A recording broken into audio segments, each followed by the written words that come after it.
Hello, this is Scott and this is a Hype Report. Today's report is sponsored by the free book Ramblings of a Madman. Here are the quotes for various items. First, derivatives. If anyone can believe anything coming out of the Bank of International Settlements, the global derivatives bubble is now 20% bigger than it was just before the last great financial crisis struck in 2008. These clowns claim that the bubble is now at $710 trillion, however, it may be more than over $1 quadrillion.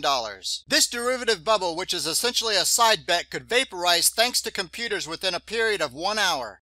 Next, India to relax gold tax. Between gold smuggling and jewelers going to Pakistan, the Indian government has been losing a lot of gold tax revenue. These reasons alone are forcing the government to change its ways, and this is going to propel more demand for gold from India. Some experts see the unpopular gold import regulations being relaxed by the Hindu Diwali religious festival in October. Next, Austria demands an audit. Austria, following Germany, is starting to get concerned about their gold assets. Austria will audit its gold reserves located in the UK, which represents 80% of its total gold holdings. Of course, they may want to try looking a little closer to home for their gold, like Switzerland, at least before it is shipped off to China.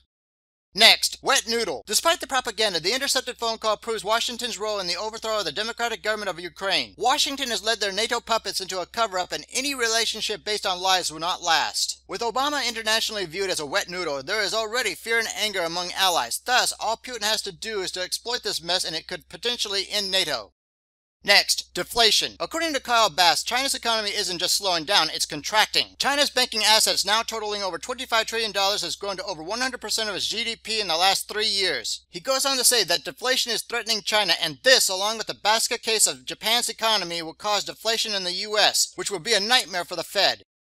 Next, the new normal. Stocks of companies with the weakest balance sheets have climbed more than 8% in 2014 and 94% since the end of 2011. So apparently within the US equity market, the worse the company finances, the better it's doing? Can you say Enron?